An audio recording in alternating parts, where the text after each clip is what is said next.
Welcome to Alberta Football Uncensored. I'm your host, Tej Johannesson. With me, as always, my co-host, Omari Fraser. Omari, we're getting into, obviously, not for you and I, because we're done, but for everyone else in the league, the best time of the year, semifinal playoff action in the Alberta Football League. We're gearing up for what I think are some really, probably two of the more competitive semifinal games, at least on paper, that I think we've really seen in a long time. We'll get into the games here in a second, but I think regardless of the regular season, the Gator did kind of beat up on everyone, but playoffs are a different animal. I remember playing midget football in BC. So in BC is a little different, right? So when I played high school in grade 12 for the Sands Scorpions down in North Delta, lost in a provincial semifinal, but we played American football in BC high school. So everything was American rules. It still is 11-on-11, smaller field. As a DB, it was awesome because nobody had any motion. As a receiver, it wasn't as fun because you don't have the motion. But we played American football, and at the same time, you can play community football, what's called community football in BC, and that's really huge, but that's Canadian. So I remember I'd be going to high school practice right after school and practicing American, and then I'd go home, eat, and then I'd head to my 7 o'clock community football, which was Canadian. So I was getting the double dose of football, playing on two teams at one time. But anyways, we beat a team I think it was 69-2 in the regular season. They're called the Surrey Bears, the North Surrey Bears. And I was on the North Delta Longhorns. That was my community team.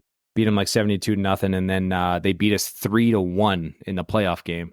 And we lost out. So, and that still haunts me to this day. So my point being that anything can happen in football, especially when it comes to playoff, because preparation is so huge. And so I think that's something that gets overlooked in the regular season because you're preparing for a bunch of different things. I think in playoffs, you just take it to another level. So let's start off just kind of breaking these games down. We'll start with the Edmonton Elite and versus the Cold Lake Jets. Now we do have this podcast is going to move into talking about the Senior Men's Team Canada national team, which is competing in the World Championships in 2025. We've got Daniel Hodel. How do I say that, Daniel? Hodel? So that's actually my mom's maiden name because I'm a lawyer in real life. I can't have my last name. Woloshin. There we go. Yeah. So yeah, Woloshin. I respond to either or. Okay. We've got Daniel on, who's the representative for Team Canada and also representative for Edmonton Elite. But I'm going to assume you won't be speaking on that today, Daniel. Probably not, but yeah, you never know. Okay. Hey, it's on record now, folks. It's our mission, this entire podcast for the sake of the fans. We got to get something. There we go. Hey, Daniel can't kick the elite player ever. Yeah, well, hey, Daniel can't kick himself off the team for it, so he's open, he's free. So we'll get into that, but let's talk about this Jets Elite game there, Amari. So tight regular season game. I believe at one point Edmonton was up. I think that, and Cold Lake might get a little bit upset at me for this, and I didn't play Cold Lake. I didn't go to any traveling games that were far this way because I was staying at home and taking care of my pregnant wife, and she didn't want me gone, so I didn't go to any road games. But I played Edmonton, and that defense was demoralizing. I'm not going to lie. It was hard to see. I was playing quarterback at the time. I couldn't see over their massive D line. Their DBs and linebackers cover extremely well. They've got great athletes across the board, and Cold Lake does too. But defensively, personally watching the film, I give a bit of an edge defensively to the Edmonton Elite. Now I give quite a big edge offensively to Cold Lake. The quarterback situation obviously isn't what it was, with Rayshon as quarterback. I think they have an advantage there. But I wouldn't be surprised to see Edmonton come out of this game just because I find that playoff games can be a defensive battle, especially up in Cold Lake. If Edmonton holds them off the board, or holds them to, forces 2 and outs, wins the field position battle, wins the time of possession battle, I think Edmonton can come out on top. I think Cold Lake's the favorite. They're at home and they did win the regular season game. But this is a toss-up in my mind, and I don't think I would put money on either team in this game. I will say that I'm not going to be shocked with whoever wins. I think most people will take Cold Lake. I think Edmonton has some offensive issues. I think their quarterback has the potential to be good. I don't think he's shown that I don't think he's played as well as I think he would want to play. You can see there's a lot of skill there, but the numbers aren't probably where he wants to be. I think there's a lack of receiver talent on that team, a lack of people really getting open. You don't there's not a lot of people on Edmonton getting open, and Cold Lake's DBs are really good. I don't know if Gabe's playing. I know he's been kind of back and forth in his life. A lot of things are going on from him. I haven't chatted with him, but if he's not playing, that's a liability. But Cold Lake has some really good defensive backs. So I think when all's said and done, this could be a kicker's battle. And I believe Edmonton probably has the edge in that. I think if I'm predicting this game, I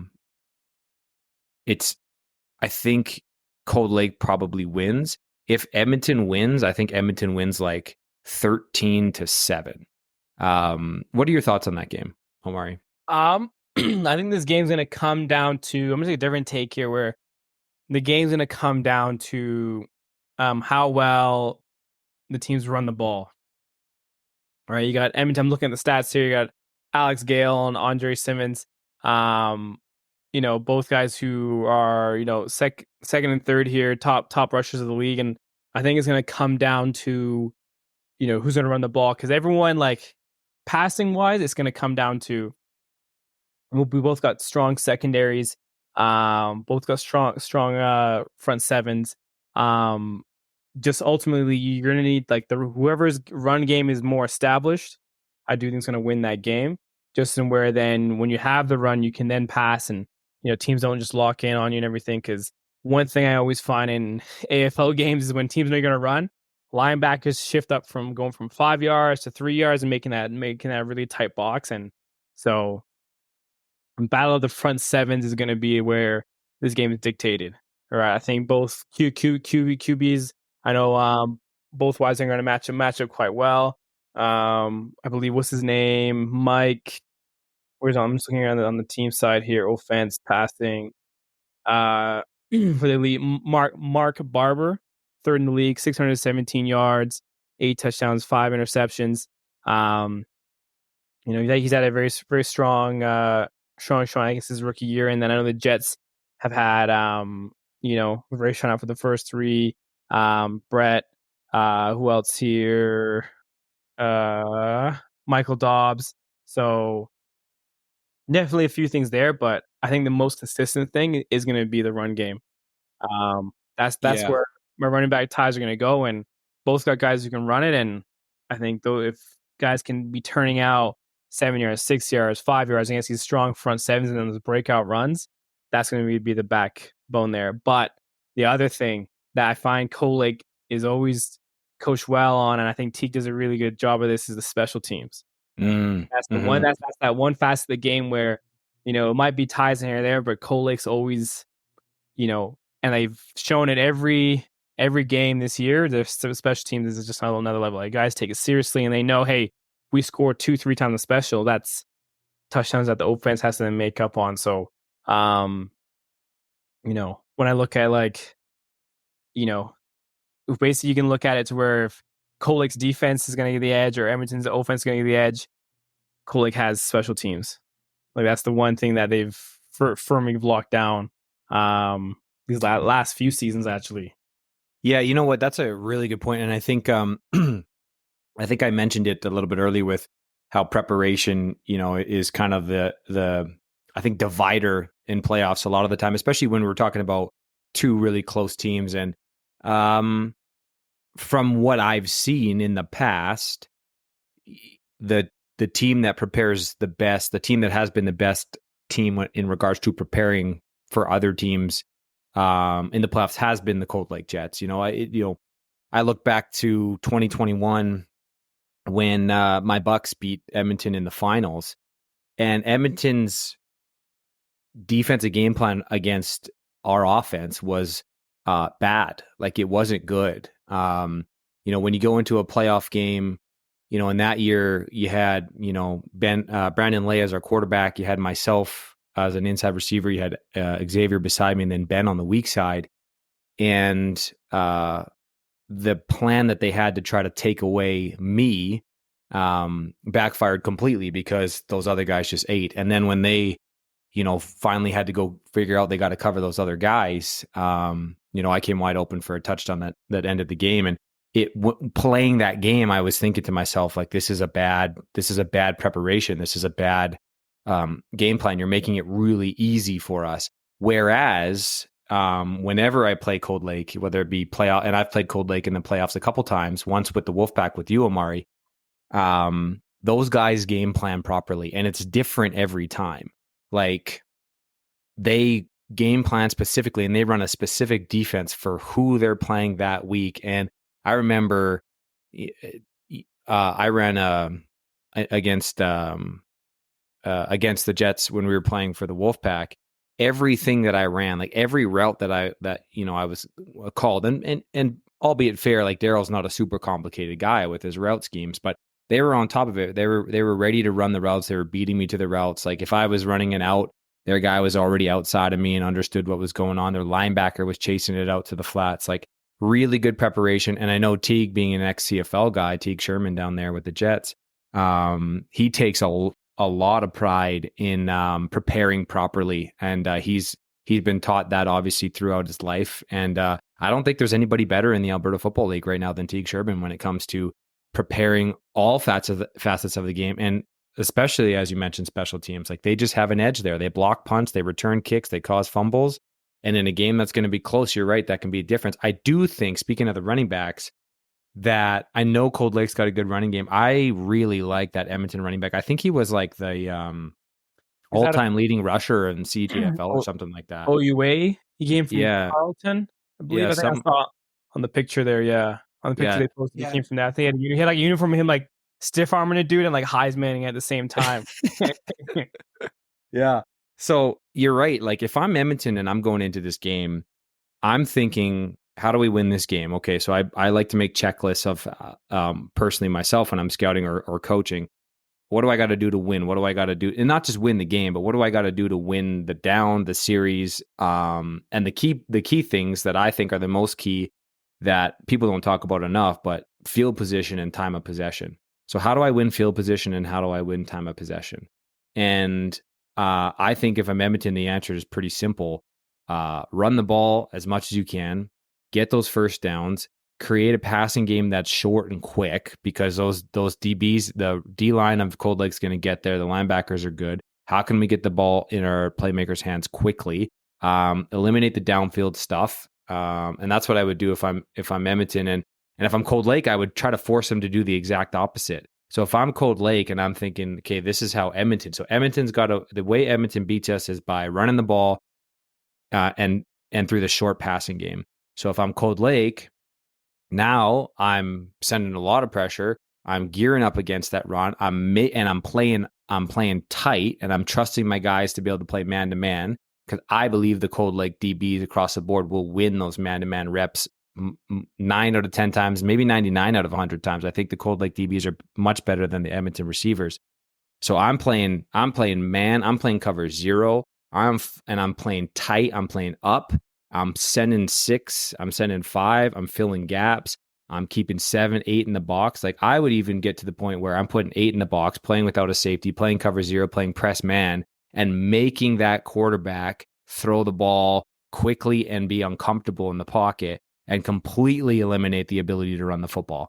So I'm not trying to tell anyone what to do, but if I'm Cold Lake, that's what I'm leaning towards, because I know that that's what Edmonton's going to try to do in order to have an advantage. And I think Edmonton has an advantage if they can run the football and control the football. So I'm trying to be ultra aggressive, and I'm trying to trust my DBs. And I'm speaking from a defensive coordinator position. This is kind of what I do against these similar teams is I trust my DBs to play man, and I live and die by that sword. I find that, I mean, as a corner myself, like there's not a bigger compliment that a coach can give me than, hey, I'm going to lock you up man to man, and I just trust you to do your job. And that's what I tell my DBs all the time. And I think that provides a spark in them. When I go to my guys and say, look, you're playing man to man. Your job is to not let that guy catch the football, and there's nothing else you need to worry about. That guy, he's ready to go, and I find that gives spark. So if I'm Cold Lake, that's what I'm doing. I think. What's your prediction on the game, Omar? If you were to make a prediction, I'm actually finding it hard to predict Cold Lake. My head is saying I think Cold Lake's gonna win, but for some reason I feel weird about that. So I'm just gonna go. Look, I'm gonna go out on a limb here and say that Edmonton wins 13-7. What are you thinking, Omar? What's your official prediction? I'm going, depending on travel, is going to be 25-14 for the Jets. I'm basing it off of how Cold Lakes had the special teams edge, right? So where then they can get that edge there and then see how the game goes.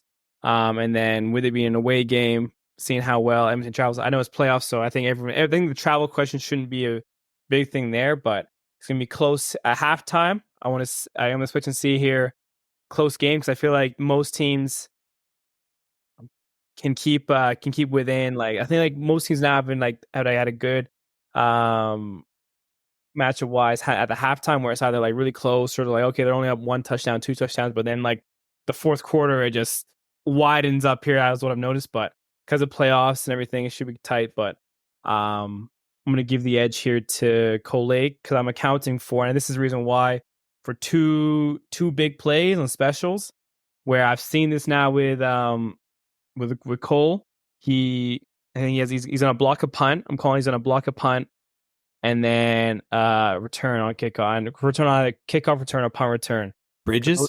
Those two things happen frequently in their games. Did you say Cole Bridges? Is that who you meant? Yeah, Cole Bridges. Yeah. Cole's a heck of a player, and he does a lot of things well, and he does a lot of different things, and he's a really important player for that team. It is interesting because I feel like Cold Lake could literally win by 30. Like if they really put the pedal to the metal on the preparation. I'm just struggling with it. I don't know why. And you know what it is, actually? I think I just really want to see Edmonton be forced to play the Gators, just so the Gators can kick the shit out of them and repay them for all the shit that went down. So I think just for the sake of the podcast, I want an elite Gators final. Like, how good would that be, honestly? And here's the thing: a great preview.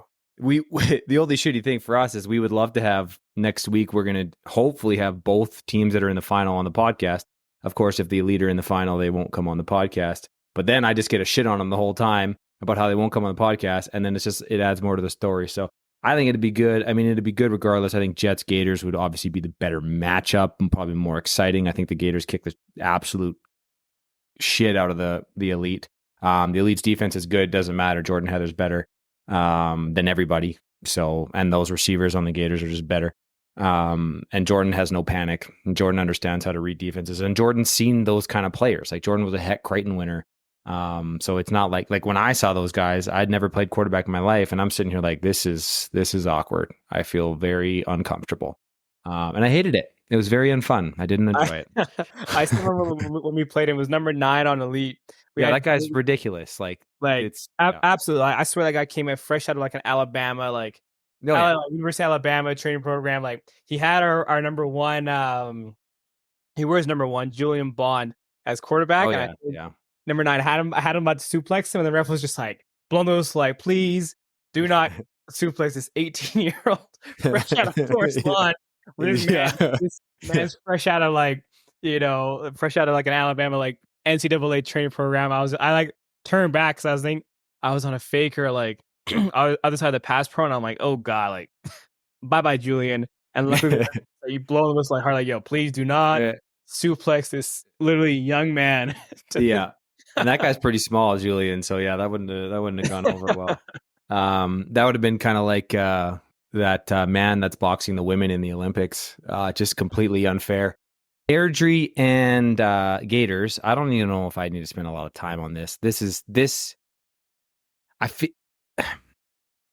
I feel like this could be a bloodbath, but I also feel like because it's playoffs, a lot of different things can happen. Obviously, Airdrie, every single game they've played this year has been basically a home game. So there's no really a travel advantage. They're going to, feel like they're the home team. They might even have more fans there because, Airdrie, the small community. So not a lot of advantages there. they did lose 56-0 to the Gators in the first game. I don't think it's going to be that bad. I hope that Airdrie can make some changes. The reality of the situation is that, Airdrie's defense is slow, and besides Jamal, they don't cover well.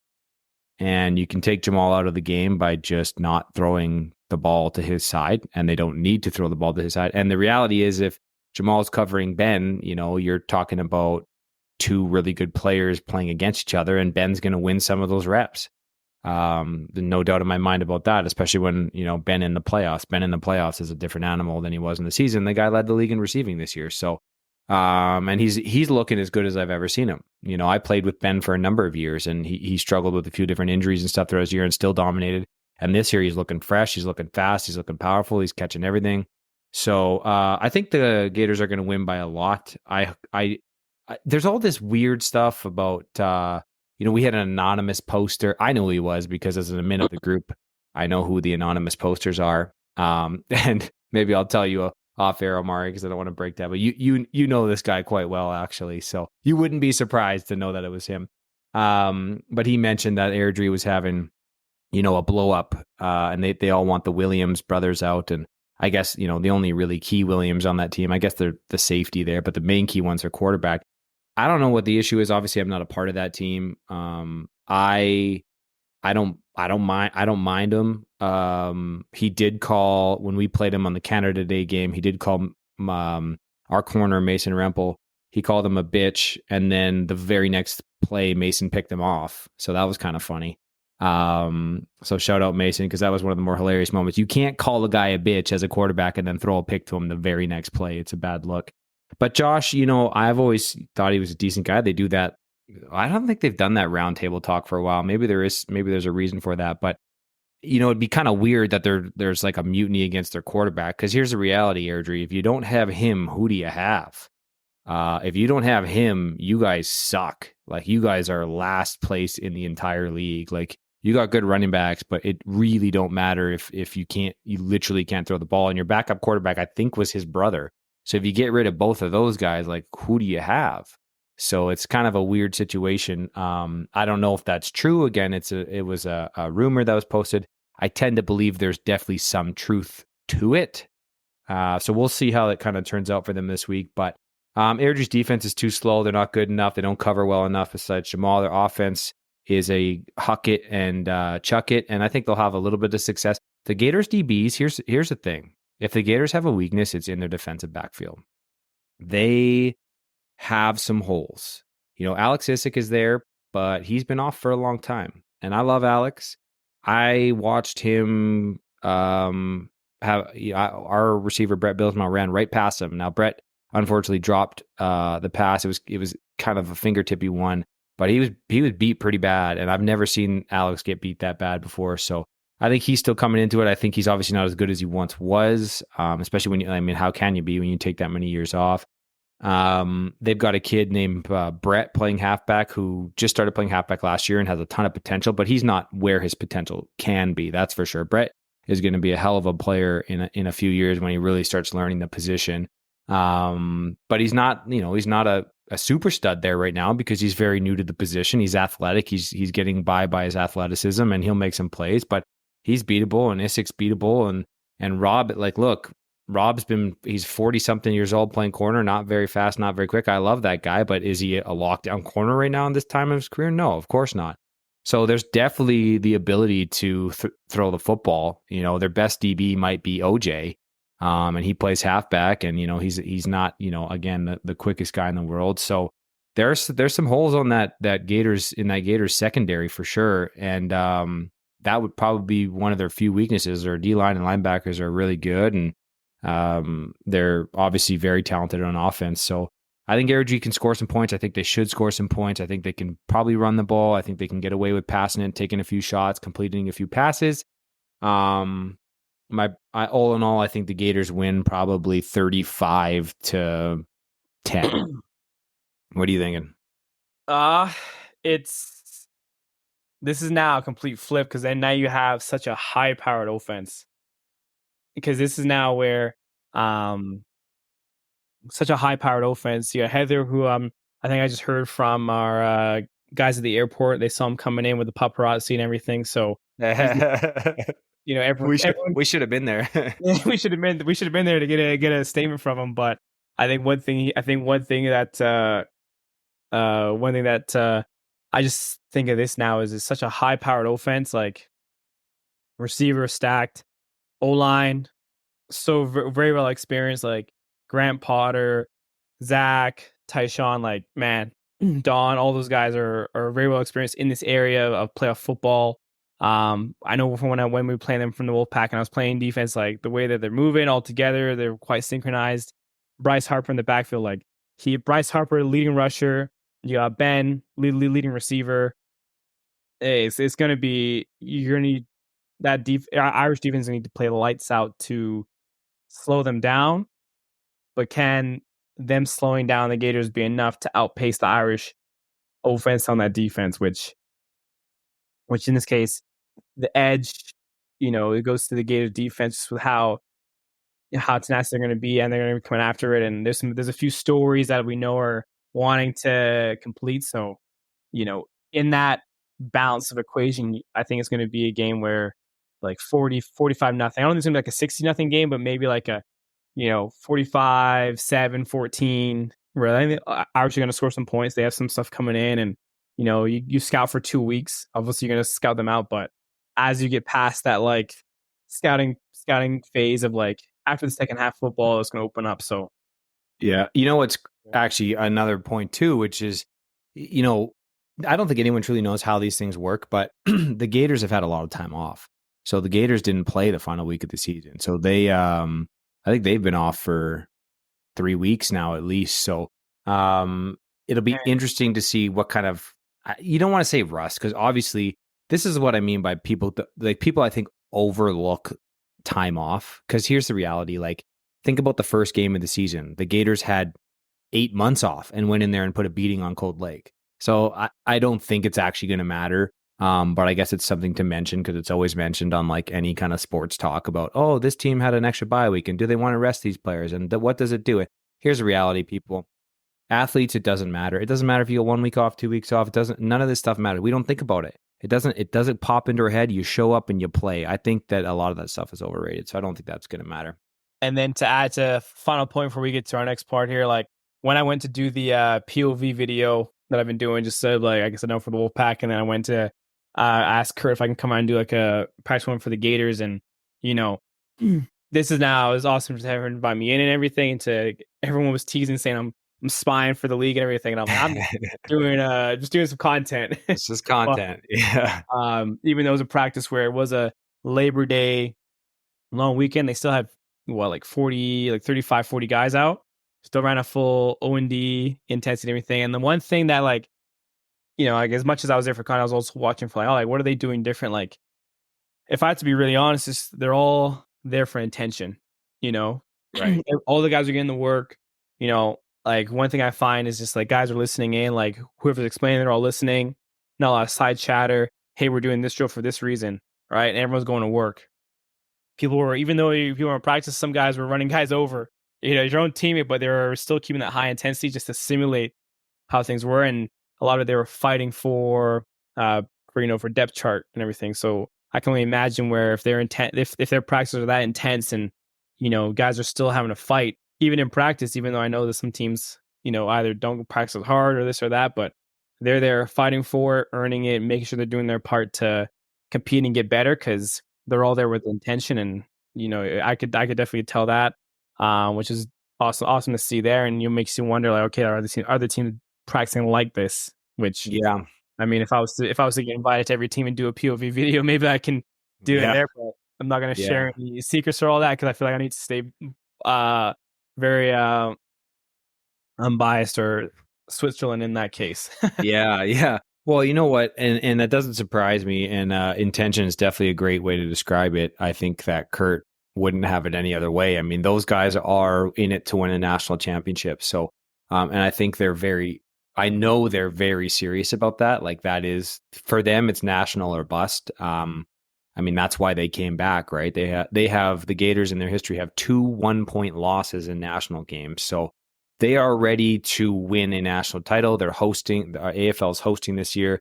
As long as the game's not in Cold Lake, Omari and I will probably be there at the game, that national game, and that'll be a lot of fun. So that doesn't surprise me that they're taking it as seriously as they are. And they're going to be a problem. That is absolutely for sure. They got the best quarterback, and that goes a long way in Canadian football. Okay. So that's our semifinal preview. Good luck to all the teams this week. I think there'll be some good. I think the Edmonton Jets game will be really good. I hope the Irish can at least give the Gators a good test, so the Gators are ready for that final. I think the Gators win that game easily, though. Okay, moving on. We're going to talk about the Canadian national men's tackle football team that is, I guess, trying to get into the World Championships. I don't know a lot of information. This podcast for me is going to be really cool because I have a lot of questions personally for myself about this, because I think this is a really cool thing. So, Daniel, we're going to open the floor to you. First of all, I guess just introduce yourself a little bit and tell us what it is. Like, what is this Team Canada? Where are you competing? And then I've got some specific questions for you about that. But go ahead. The floor is yours, my man. For sure. And I appreciate the invitation to be on the podcast here. So, my name is Daniel Woloshyn, or Daniel Hodel, as we were talking about earlier. I'm the president of the Canadian national team. I'm also a player in the AFL with the Edmonton Elite. But we'll sort of skip past the Edmonton Elite part for the purposes of this podcast, I think. But yeah, so I guess in basics, it's really tough to answer the question, like, what is this team? I know there's a whole bunch of traveling teams that go out there. This is the Team Canada senior men's national tackle team. If tackle football was in the Olympics, this would be the team that goes. I compare it almost to the World Cup of football. Each country sends their, best players to compete against each other and sort of hash it out. And this is the first time Team Canada has been doing this since 2011, I believe. And how this sort of came about is a funny story, because I follow Football Canada because I'm interested in what they do. I'm interested in sort of watching the game grow. And you see our U20s have success. We just won gold in Edmonton this summer against the world. Our women's tackle team has had a lot of success as well on the global level. Our flag men's and women's team have also had the same. But when we were looking at it, we said, well, how come there's no men's team sort of competing at these tournaments then? So we reached out to Football Canada. At the time, it was myself and another vice president of our organization, also from the Edmonton Elite, Nick Leonakis. We reached out to the Football Canada and said, like, hey, what's your guys' plan to sort of get a seniors team? Like, I know there's a whole bunch of players in the AFL who would be chomping at the bit for this opportunity to represent our country. We all play as grown men, and obviously pro players aren't allowed at these tournaments. So if there's something that we can do for like the league or for sort of senior men's football in Canada, let's take that opportunity. And their response to me was, well, we aren't really looking at that at this time. That was very disappointing. So I went back to them and said, hey, look, if I can put together a team, can we do it under Football Canada's leadership? And they pretty much said, yes, absolutely. So we have been working side by side with Football Canada this whole way. We are like a Football Canada team. They're supplying our uniforms, helmets, all that. But we are sort of given the keys to this car and said, okay, let's try and drive this car and give some guys the opportunity to, play against the world's best, hopefully compete for a gold medal, and get a great chance to represent our country. So yeah, that's sort of how this came about. My go-to answer is when people ask, what is this? I say it's like the World Cup of soccer, but for football. Yeah, that's really cool. And so, first of all, I love stories in general where people hear basically no and then don't take no for an answer, and are like, well, fuck, we're going to do this. I think that's, good on you and good on Nick. And I know Nick quite well. I've known him for a long time. Used to be a really close friend of mine. Then he became a cop and he got a little grumpy. And I still love you, Nick. If you're out there listening, give me a text, buddy. We got to get back together. But I just think that's fantastic. So, a couple questions for you here. So you kind of already answered mine. So you're not facing Tyreek Hill. So this is just amateur players, correct? Yeah, so it's no player who's on a current NFL or CFL roster. I think that changes if we're facing European teams. I think those players can be in the ELF or European League of Football, or Right. the leagues over Yeah. there. As well as Mexican players, I believe, can be in the LFA or whatever their league's called down Yep. there. But yeah, we're no Tyreek Hill, thank goodness. No CFL players. This is for players who aren't under contract right now. We're still playing, so. Okay. And What funding about wise, go ahead, I'll Amari. say, what about free agents? Because say like, let's just say, for example, there's a receiver that's like just fresh out of like, and because I think that's always the question like Caleb about like free agents where they still like could play pro or not. Like, is there a window there? So there is. So it's any player who's just not under contract if you're a free agent. I will break some news on this podcast on the global world of football. Right now, USA isn't sure if they're going to field the team. So that sort of leaves the door wide open, as USA is probably the top dog when it comes to these international tournaments, for obvious reasons. I mean, they can pick every player from the University of Alabama who hasn't gone pro in the last 3 years and go and beat everyone by 100 points. But so yeah, I think right now they're on the fence on if they're going to come, and if they don't come, and I think it's going to be a pretty wide open tournament. But yeah, you're not getting those NFL caliber guys. Also, I think there's if you are at that level where you're like a bubble guy free agent, for example, I'm not sure if he was picked up yet, but Nathan Rourke, for example, a quarterback in the Canadian quarterback in the NFL, I think, who was just recently cut. I think in a lot of situations like that, those guys don't want to go to a tournament to get hurt. They'd rather continue to work out and do their thing when they have sort of millions of dollars on the line. So, but that's not saying we haven't gotten interest from some CFL guys. Maybe some former NFL guys have been talked to as well on our end. But yeah, right now it's pretty open. So Yeah, and so funding wise, are you guys getting funding from Football Canada? I know you said jerseys and helmets, but like, are they helping players with who make the team with travel costs, hotel costs? Because I believe it's in Finland. so that's to be decided. I think Finland maybe dropped the ball a little bit, and so right now all we know is qualifier in Mexico. But now, since the USA isn't coming, there might be an opportunity, or potentially not coming, there might be an opportunity for Canada just to auto qualify for Worlds, Okay. and whether that's in Germany or potentially in Mexico now, which in near Cancun, which I think would be a pretty fun place to have a World Championship for football. So yeah, that's what it's looking like right now, but that changes pretty much every month on our end of deciding who's in and who's out. In terms of funding, yes, Football Canada is helping with funding. We have private sponsorships as well coming in from a couple of real key national brands that are really helping us and helping our guys out. So right now, if you're a player on this team, the expectation is that you get your flights, accommodation, food, everything paid for. I think the only thing that wouldn't be is if you want, if you bring your own cleats or gloves or accessories, like stuff like that. But even that, we're working with. I don't want to drop the brand yet, but we're working with a brand who does a lot of NCAA teams, and saying, well, maybe we're going to get them as an official sponsor to supply our gloves and all the accessories and stuff like that. So yeah, as a player, we don't expect them to have to pay a whole heck of a lot. So if anything at all. Yeah, that's really cool because I know that obviously would be a something that might hold some people back. So you want to pick the best team possible anyway. So how are you guys going about picking your team through the tournament, and what are you looking for numbers on your roster? For sure. So I'll start with the numbers question. So I believe the final roster is 45 guys. In saying that, we're looking to take more than 45 because, of course, in football is a physical game. In the course of a tournament, guys are going to get hurt.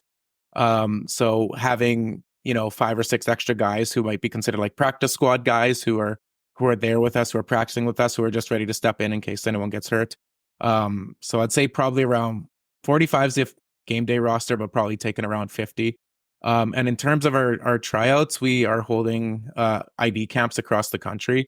And these are going to be fully equipped, highly competitive ID camps. I think it's important that people know, because as as they might have credit for. People are probably worried that like this team's pre-picked. I will say we have very strict guidelines from Football Canada. All players have to be at ID camps who are going to be on this team. So it really is open at this point. We have a rough guess on who's coming to these ID camps because you can register either on our website or on our Facebook, teamcanadafootball.com or .ca. But yeah, so I know for a lot of the listeners and for your guys' podcast, it'd probably be primarily in Alberta, BC, and Ontario. We have ID camps in all those regions, starting off with the first one in Lacombe, Alberta, so in your neck of the woods, Teach, which will be, I believe, August 24th. So, Yeah, and that is a Saturday, I believe, if I'm looking at that correctly. So, and you held any of these camps yet? Nope. So I believe our first one is the Alberta one. Okay. Yeah. So and it'll be a learning process. I know Alberta is actually one of our more popular destinations as of now. It's Alberta is number 2, slightly behind Ontario. I think folks from the Ontario leagues are a bit more chomping at the bit, but yeah, I'm excited. I'll be at the Alberta Lacombe camp in a sort of off-field role, but I'm excited to see a lot of the guys in the AFL who are ready to put in work. As I say, it's going to be a full equipment camp. It's going to be 11 on 11, like high competitive one-on-one activities or one-on-one drills, I should say. So yeah, pretty excited for it. Yeah, I think just in general, I think it's really awesome. And when you're holding these camps, I know you mentioned kind of full contact. So what can someone expect when you come to first of all, it's American football rules, right? Mm-hmm. Yeah, yes, it's 11 on 11. And yeah, 11 on 11 NCAA rules. Okay, shorter field, everything like that. Yeah. So are you are you doing are you going to put people together and run like scrimmage stuff during these camps? Like what is the camp going to look like if someone shows up, and what can they expect from these ID camps? Yeah, so it will be like a scrimmage type camp or Pascali or inside run. It's a lot of drills that are done sort of at a higher level of, I don't want to say higher level of football because I know we do them in the AFL and down to Pop Warner. People do Pascali and stuff like that, right? So it is like, yeah, scrimmage based, hard to the ground, because we want to see what people have. We made the conscious decision is someone could look as good as anyone else in helmet and gloves, but as soon as you put pads on and you start banging out there, it's a little bit different. So we wanted to make sure that we had sort of high compete type of camp. And so, yeah, that's what we're doing. A lot of, 11 on 11, run thud, Pascali, stuff like that. Yeah, I think that's the best way to do it, because especially when you're talking about American style football, getting people used, especially slot receivers, getting used to having to be off the line and having to come off of probably more jams than they're going to see, obviously, from slot positions. So I think that's really important. Talk about your coaches. So what have you got lined up for your coaching staff? So that was the first hard decision for me and Nick personally, was, okay, who are we going to bring on to sort of help lead our ship in that category? So we decided on Jesse Maddox, who I think a lot of people in the Alberta Football League would have a little bit of a memory of.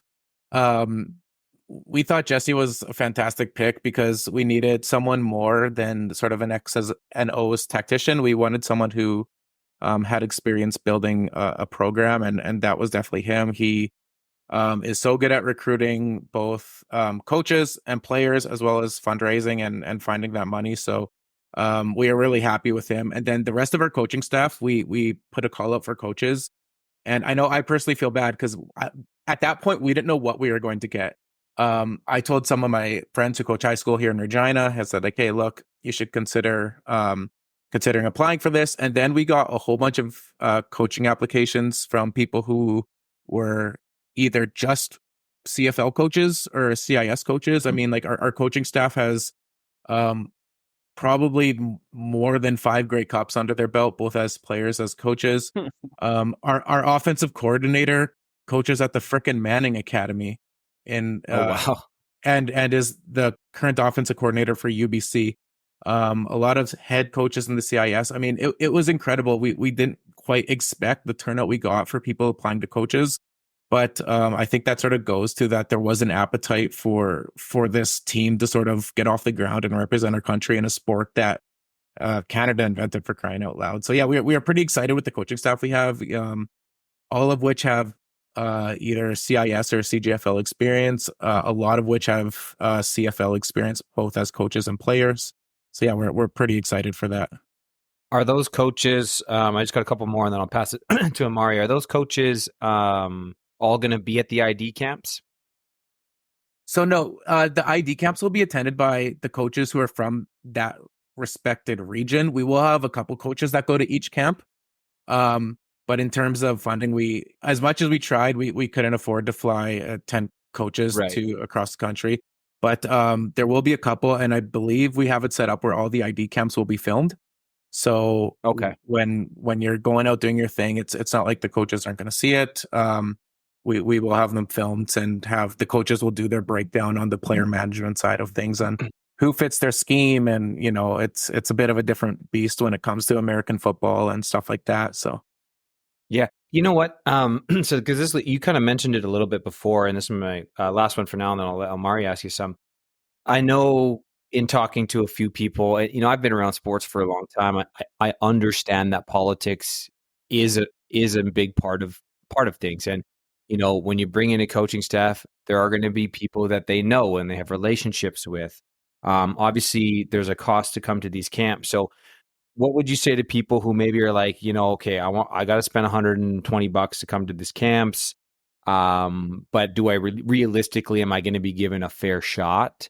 I think by the sounds of it, and I'll let you kind of talk on this, by the sounds of it, if you've got different coaches coming in, you're probably getting different people with different eyes. And if it's on film, and you do want to bring the best people forward. So, how are you making sure, that you guys are really giving a fair shot, in this situation, for everyone that comes out to your tryouts? And I say that just as that's something that seems to come up when I talk to people about this in general. Like, I don't really know. They don't know me. I don't want to spend money going to a camp and then just not even be looked at. And people have had that in their summer games tryouts or Team Alberta tryouts. They have kind of bad experience with like, oh, I was definitely better than this guy, but his head coach for his high school team is the coach for the team. That's a super good question. And honestly, that would be one I have from the outside. Like you said, I have that experience with sort of Team Sask over here, where politics does play a big role in it. And I think that's one of the reasons why we really wanted to have these filmed, is so coaches from across the country can all watch the same film. So if you have a receivers coach watching the receivers, well, guess what? Our tight ends coach is also probably watching the receivers. Our offensive coordinator is probably watching everyone out there. Our offensive line, like all the coaches are going to be sort of grading each position, sort of on that side of the ball. So we'll have our defensive coaches who are watching, D line, and our run specialist coordinators and stuff like that. So it will be sort of a team process in building this team. It won't be made by any particular one person. And we thought that was probably the best way of sort of going about this, rather than, as you mentioned, if I'm the offensive line coach and I have 3 guys coming out from the university I coach at, well, obviously I'm going to pick them, but we're making sure that it's more of a full discussion so to prevent that type of thing, I guess, is how I would respond. Yeah, no, that's great. And then, sorry, one more before I pass to Mark. Which coaches are going to, because this is an Alberta Football League podcast and the Alberta one's in Lacombe. So can you confirm which coaches are going to be at the Lacombe one for the guys listening? I know 4 of them 4 people from Football Canada I guess 5 from Football Canada, including myself, who will be there. So Jesse Maddox will be one of the coaches who's at every camp as the head coach. We're going to have an individual from Football Canada there as well, who will help evaluate and film as well. And then we have one of our, I think it's the run game coordinator, who is flying in to this camp as well. So that was some of the fun thing that we could afford, to fly one coach in who's going to help look at the offensive line and run game stuff. But I think those are the 4. And then Nick will be there as well, Nick Leonakis. Okay, so cool. I'm not sure who else, if any of the BC coaches or any of the other Alberta coaches will be there yet. Okay, cool. Omari, go ahead. Yeah, and then to feed off that, when it comes to practice, you're gonna have 4 from the team Football Canada. Is there a call out to like other local coaches to come by and help run the camp? So I take it you're probably expecting like 40, 50, 60 guys to try out. I know Gitchin from AFL and some guys from either Dinos, U of A, whoever's in town, and then because in the summer. But is there a call to where it's like, hey, if you're a local coach, we're going to give you a role and help run that? Is that something that's on the table for local coaches? Yeah, we talked about it, particularly in Alberta and Ontario. But I mean, our whole board has had experience in the AFL of reaching out to AFL coaches, or even folks on AFL teams who may be sort of the wily veterans who didn't exactly want to try out, but if they wanted to help come to camp, help evaluate, and help run sort of specific drills, I think that was something that was in the plans.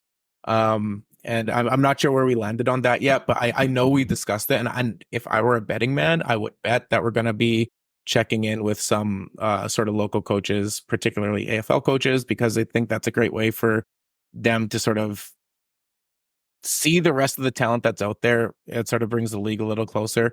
And it also gives those coaches experience to sort of see the high end talent that hopefully will be drawing from these camps. Yeah. And as well, some of the eligibility things when it comes to try for this, you got to be over 20. Over 20, you guys are considering U Sport players, because this is the thing now too, I guess, tryout wise, those guys are going to be in camps, but the 4th year, 5th year guys, maybe 3rd year guys, they're able to come try out as well. And then I guess you got to be able to have a passport and travel internationally. Yeah, pretty much. Our 2 big rules are over 20 and have a passport and able to travel internationally. We know that a lot of U Sports guys, their programs, and I don't blame the programs at all. Those programs don't want those guys getting hurt at a camp. They don't want those guys maybe going to an international competition and getting hurt, because there's a lot of time and money invested in those guys to perform at their universities, right? In saying that, I know there have been a lot of 5th year CIS guys who have reached out who I think will be at camps, either in a spectator role, or I don't know if they're going to have a special camp just for like the 5th year CIS guys after their season's done in November. But yeah, that's where we're at. It's sort of a tricky time because as of right now, it's looking like we're playing in January or February as the qualifier of the Worlds, depending on what the path looks like. And it's tough for those 5th year CIS guys, because we acknowledge, like, yeah, you can't come to any of our camps. You will be in season. And when you're done your season, we're already running full speed into these tournaments, right? So it's a pretty tough turnaround for those guys, but we're trying to make accommodations. And if we get enough interest, I imagine there might be a camp in, early November. I don't know the CIS schedule off the top of my head, but early November, when most of those guys are done, to sort of see where they're at.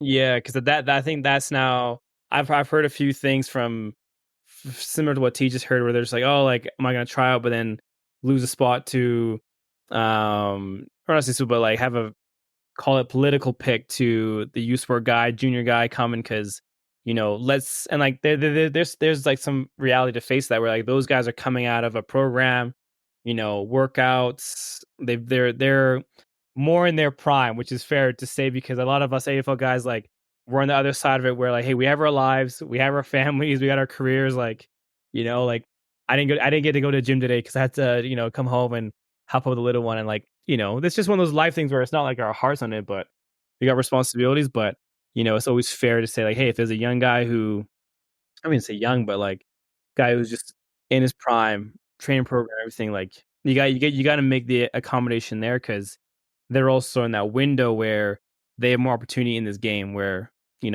us AFL folks, we play this game because we have a love of the game. Like, our love of the game is so high, where we put ourselves through this every summer, and we wake up every Sunday after a game being like, why do I do this? But there's that love for where guys come out of university, they have opportunity where I'm sure they make this team, and they're not like a, let's just say a higher 20, let's call it 27-year-old over 27. We're like, okay, maybe you're on the older side, but you're young, you're 24.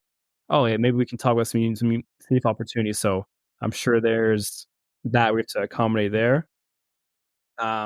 One of the questions I got is, can you share? I guess now we can share, because this is gonna be more Canada, but like, can you share kind of like the systems that you're looking to run? Because this is the one thing now where guys have, more Canadianized thing, but like, so just a brief overview what to expect or what to like freshen up on as for guys coming to try out when it comes to the 11-man game? I wish I knew what our offensive and defensive systems were going to be. I think that'd be fun. I'm personally by trade a tight end, so I'm very interested to see what they're going to open up with for a tight end. But yeah, I don't have like specifics. Obviously, I think in the American game, I think running the ball is a little bit more potent than it is in the Canadian game, just because you have more downs. I think under center is probably a little bit more potent. You're able to run the like power type offense.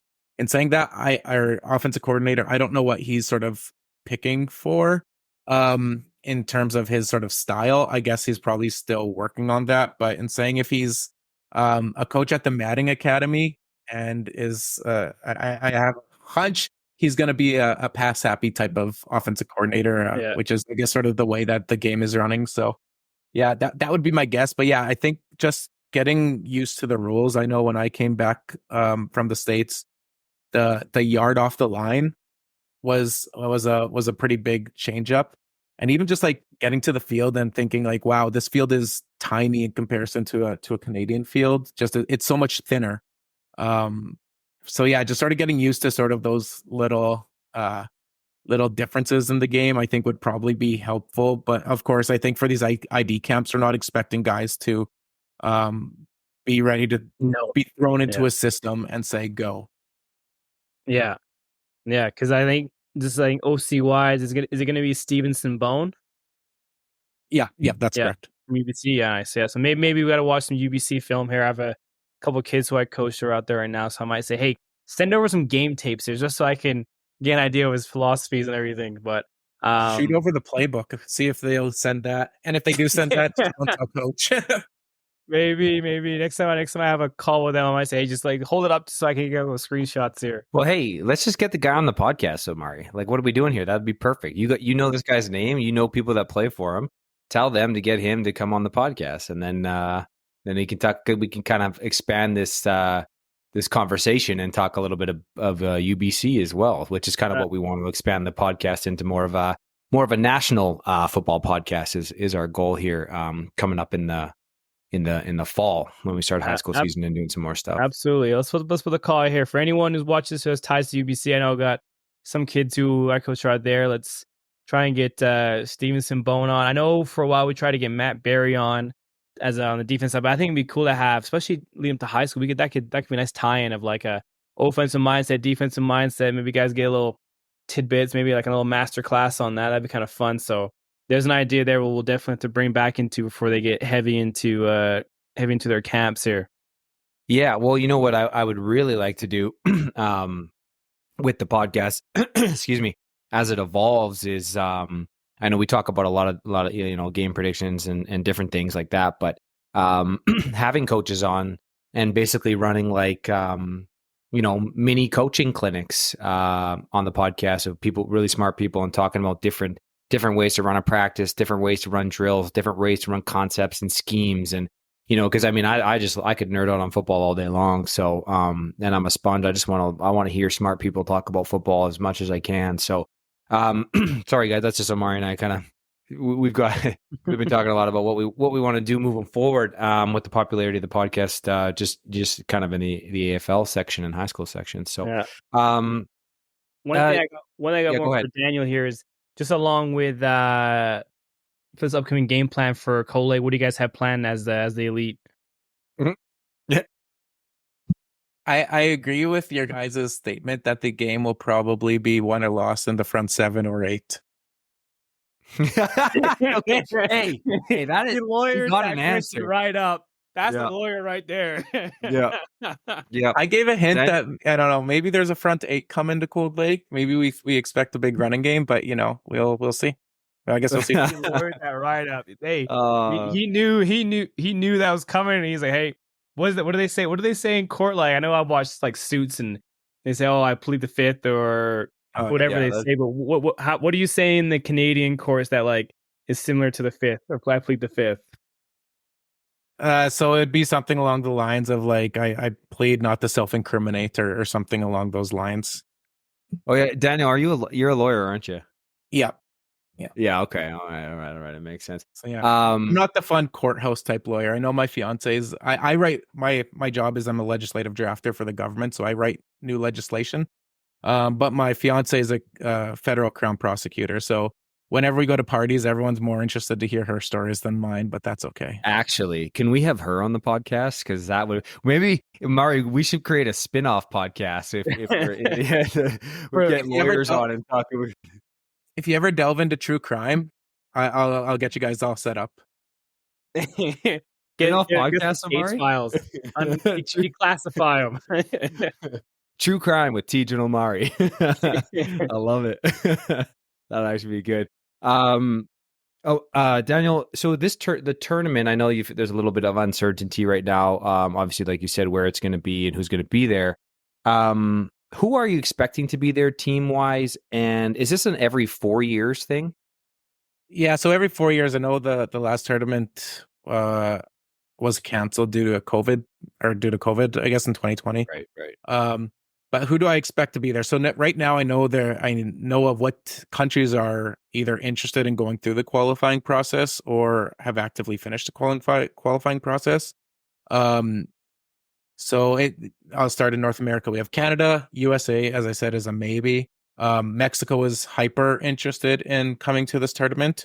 In South America, there will be one South American team. Who it is, I don't know, but I'm looking at probably Brazil, or surprisingly, Panama has a pretty active football culture as well. No.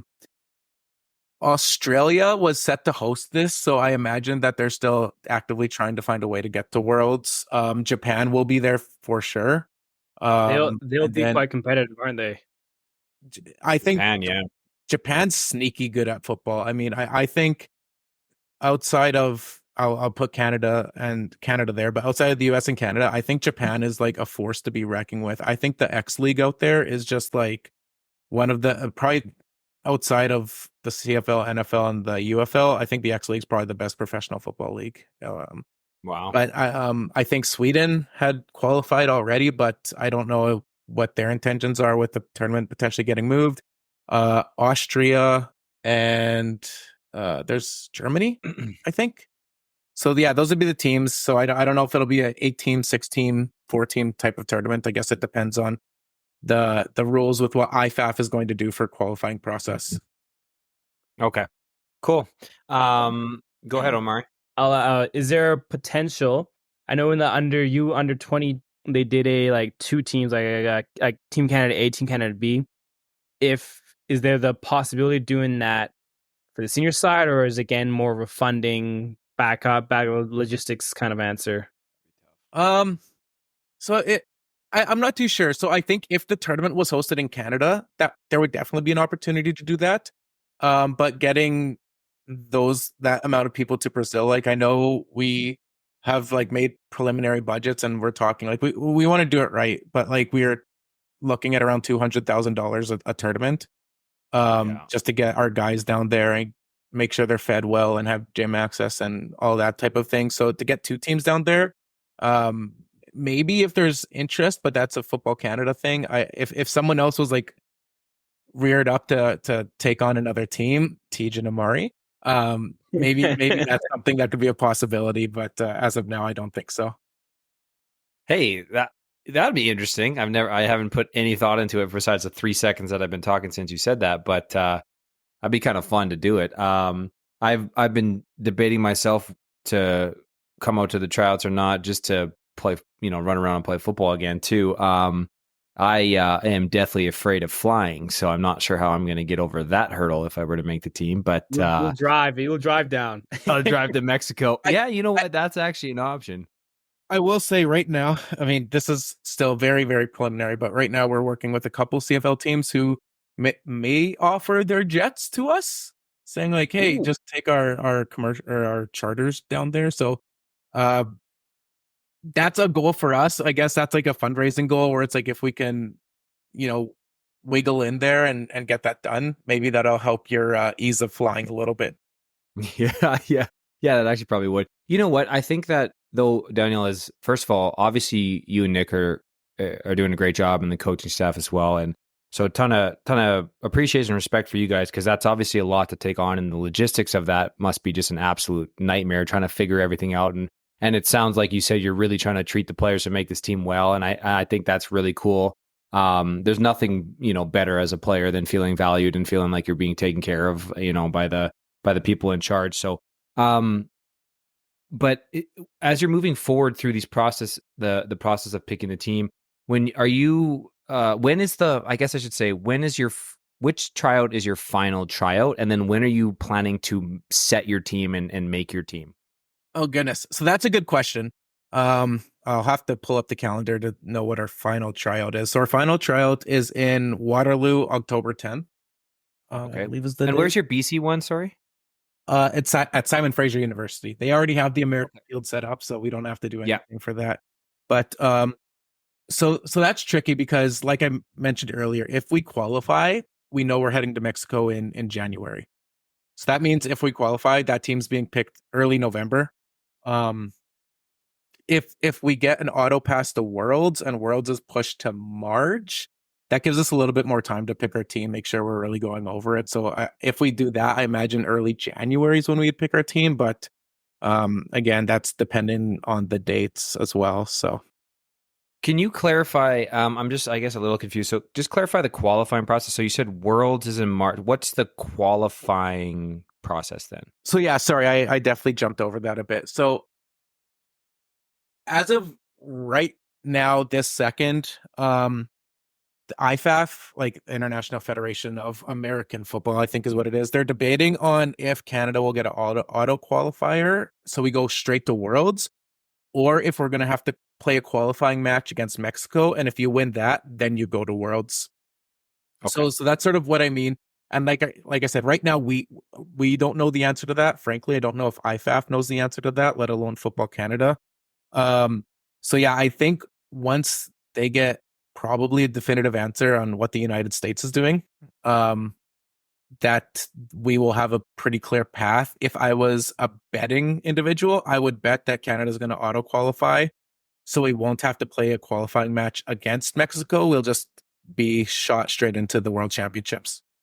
And those are for sure in March. Those are set? No, those are not set yet either, unfortunately. Oh, okay. So yeah, that's I think it was set to be in Finland and Germany, but something happened where one of those countries backed out. Now all of a sudden it's looking like Mexico is stepping up to the plate and saying like we can host Worlds. So yeah, there's a lot of mess sort of going on behind the scenes at the IFAF level that is making it a bit of a muddy path. But we were told September or the last day of August, we'll have a clear path on what we're doing. Okay. So that'll help for us. Yeah. And I would assume that if Mexico's hosting the Worlds, they would get an auto bid, which would mean that Canada would also get an auto bid. And if the US isn't there, then probably Canada gets an auto bid. So Canada's probably getting that auto bid then. So if I was a betting person, I would say that as well. Yeah, you should be. It's a lot of fun. It's also miserable. NFL season's right around the corner.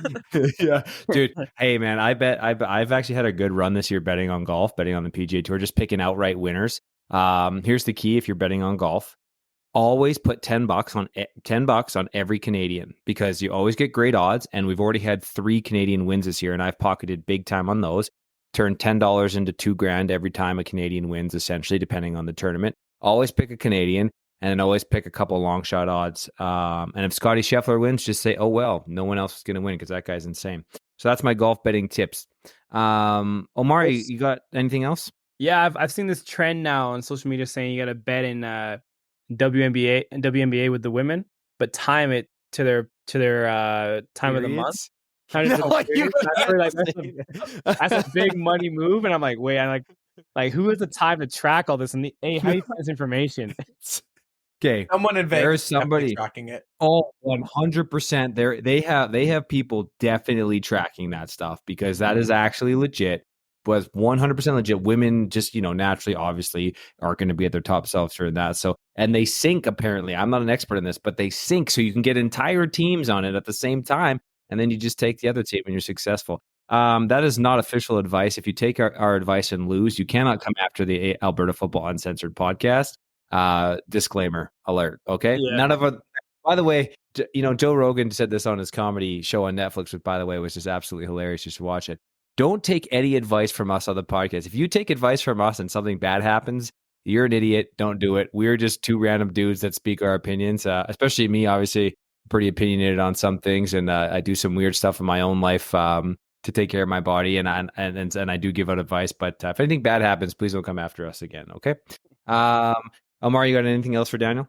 Yeah, just with I guess to bring it back to the AFL side of things, how would you say this season's been, just in your take of how the whole season's gone? It could be I'll ask you from the point of view of Edmonton Elite, but I'll ask you as well. I'm sure you want to take yourself out as a player of the AFL. Yeah, that's a good question. I know I'll speak personally first. I feel really good after the season. I trimmed down quite a bit in the off season. So after games, I've realized I'm not as sore as I once was. So personally, I thought I had a really good season. I think I was second in the league in tackles for losses. So I did pretty decent. Including one on me. Yeah. Or was that just a really big hit that I can't really remember? It hurt my head a little bit. Yeah, I watched it on film. The film cuts out a little bit, but there wasn't a tackle for a loss. You got the ball away, which is the good. Did I get it away? Right. Yeah. Yeah. It was a good hit. It was clean too. It was clean, good hit. Well, that's what I always, because I try not to play mean, but I know we all go to work. It's a good hit. I like a lot of dudes in the league where it's when I saw you go down, I was like, fuck, make sure I go over to your sideline and make sure you're all good, because I don't. No, and you did, and I appreciate that. And it was a good hit, and everyone was like, "Oh, that was roughing the passer." I was like, "Guys, I promise you that wasn't rushing the passer. You made a great move on our offensive lineman, came clean. I didn't I caught that ball and threw it right away. You still got me." So I was like, "Oh, it was really good. Tough. Yeah, but wait, did you say you said earlier you're a tight end by trade?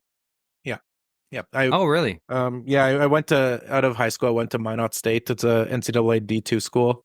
Yeah, and for sure. Made the swap to tight end down there. Love it. Wish tight end was used in a more I guess sort of traditional role in the Canadian game, because you don't really see a whole lot of it. But yeah, so yeah, when I'm in Canada, I play D line. When I'm playing American roles, I'm more typically a tight end. So cool. Yeah. Where is it that you play in the States? I played at Minot State. It's a school in Minot, North Dakota. It's a division. When I got there, it was a Division II program. It was a lot of fun. It was you play football in the States, and I think any sport in the state, and it's just a different animal down there. It's even a small town like Minot. I think the population's 30,000 people, but it's just different. It was a lot of fun, but definitely different. Is there a men's league down there? You know what? I doubt it. North Dakota is pretty sparse. I come from Saskatchewan, and I was like, wow, North Dakota is pretty empty. There's a lot of empty space down there. So, but I think the AFL, there's more parity this year than there has been in many other years. I will remove the Gators because I think they sort of went through everybody, and just to stir the pot a tiny bit. I didn't get to play them. Apparently it was my fault, but no, and I'll serious that it was tough. I drove 8 hours to make it to Calgary or to Edmonton, and anyway, I won't bring that up. But I think they're a fantastic team. I know there's a couple guys on that team who we are really hoping try out for Team Canada that haven't put their registration in yet. But is one named Jordan Heather? Maybe. Yeah, he's a darn good quarterback. I've watched a lot of film on him. He's pretty good. Yeah, but you finish and I'll ask after. I think the parity is just so good this year. Even games when we played, I guess sort of both of your teams, whereas against the Bucks, it felt like a close game. It didn't feel like we were outrunning you guys by as wide as the score was. It's you guys moved the ball on offense pretty decently until there was a turnover or something. It's and the same with Calgary. I think primarily in the second half, I think we sort of got a good read on Leeson from scouting, but I know we were definitely scared of you guys coming into that game and not sure what to expect. And I think it felt different than it has in the past. I remember playing for the Lloydminster Vandals way back in the day. And did you play for Lloyd? I didn't know that. I played for Lloyd one season. I played for Cold Lake for 3, I think. Yeah. But even I remember that notorious 2019 in Cold Lake, where it's like we'd go to games knowing you're gonna just annihilate every team. It didn't matter. We went to play the Calgary Wolfpack, was the second place team, and we knew we were going to win. And this year, like, Edmonton's a good team, but I didn't have that like gut feeling, just because I think that the quality of the league has improved so much. Yeah, I agree. Yeah, I think we were talking about that at the beginning of the year too. The parity was going to be really good, and I think it did play out that way. Usually you have kind of a team that rises to the top, and we've had that a couple years. But like we said, if it does end up being a Jets Gators final, I mean, that's really anybody's game, and that'll be really exciting. And like I said, I think Edmonton's defense can play with anybody. So I think it'll be interesting to see what happens. I guess tomorrow. It's Friday. I've got my. I am not playing, but it's kind of worked out for me because this weekend is the weekend for my club championship. I'm a member at the Lacombe Golf and Country Club in Lacombe there, where the tryouts are going to be happening for Team Canada. And I got my club championship tomorrow and Sunday, so I'm looking forward to that. I went and played a practice round today. Good front nine, really shitty back nine, but I was trying a couple different things, couple different approaches and different ways to attack it for the tournament. Daniel, I really appreciate you coming on and talking about Team Canada. I think this is such a cool thing that you and Nick have put together. I think especially like I feel like if this goes well, which I think it's going to go well because you guys are putting so much time and effort into it, and you're really putting together such a great coaching staff. I think this is going to be the beginning of, a Team Canada forever at this tournament, which I think there always should be. Canada's just, so good at football in the world. And I think it also, when you're talking about CFL Jets and stuff like that, even if you don't get the jet of the Jets from the CFL teams, you have the CFL's attention, and I think that's huge. I think because if the CFL has your attention, that means they have the attention possibly of the Alberta Football League, of the Ontario leagues, right? Of men's amateur football in Canada. And I think then it just grows, and that helps everybody involved, and I think that's just a wonderful thing. So if you are needing to find out more, I believe you said teamcanadafootball.ca is the website. Oh, yeah, I believe so. Sorry, I was muted there for a sec. Yeah, that's the website. Teamcanadafootball.ca, guys. You've got the information there. If you're at Alberta Football League player tryout is August 24th in Lacombe. I believe it's like $120 or something like that to try out. Obviously, you need to charge for those things because you need to make money for the program, and you're bringing teams in, and that's how we do it. So that's a very normal thing. Some people are like, "Why do you got to pay money?" That's why you have to do it. That's a very normal thing with these types of things. And get your gear on and come out. If I decide not to try out for the team, I think I'm going to come anyways and just watch and see how it is. So I'll see you guys there. Say hi to Nick. But yeah, I think that's really cool, man. I appreciate you taking your time. I appreciate you putting in all the effort outside of trying to run the elite and then also doing this. So a lot of respect and appreciation to you for doing that, because I think this is going to be really special for a lot of people. Omar, you got anything else for Daniel? Yeah, last one here is, are there any guys that, because I guess you can probably see the registration list, are there any guys you want to call up, say, hey, we want to see you registered, or any mentions to any superstars you want to see out there? I won't mention anyone in particular, but I will say if you think that you have no chance of making the team, there are some very thin positions right now that are surprising. Like we have some positions they have like 80 guys signed up for. You have some. I'm gonna need to know. Be specific. What do you have a lot of, and what don't you have a lot? Because here's the thing. I'm both a DB and a receiver and a kicker. So I want to know, if I try out, I want to know which one I need to try out for. I'll say we're thin at, I'll let you know after the podcast. We're thin at 2 of those. Okay. Yeah. So, dude, I would love to come. Kicking would be pretty fucking cool. Like just showing up to kick would be sweet. so yeah, I think, yeah, we have a couple short positions, which I guess just the way that that things shake out. And I know any player in the AFL probably knows what positions one in particular is, because sometimes those big boys' bodies don't really hold up. I know from experience. So I guess there's a bit of a hint at where I'm looking at. But yeah, I think no one in particular I want to call out. But like I said, there's been way more people sort of getting ready for this than I think we initially expected. So we're pretty happy with it. So Awesome. All right. Well, again, Daniel, I really appreciate you coming on. Such a cool thing. I'm glad we got to talk about this. Good luck tomorrow. Good luck in your game tomorrow. I'm on the record saying I think the Elite are going to win 13-7. Now the Jets guys are going to come after me. And you know what? It is what it is. I just feel something weird. I could be totally wrong. Who knows? I'm actually a great golf bettor and a terrible football bettor. So I can't wait for the NFL season to lose money. Omari, send us out, please. Yeah. Daniel, I appreciate you coming on. I appreciate, I'm sure the AFL fans, they don't appreciate you lowering up the MSN League questions, but you did a great job lowering up there. So you can go back to the team and say, hey, guys, handle like a lawyers, professionals, all taken care of.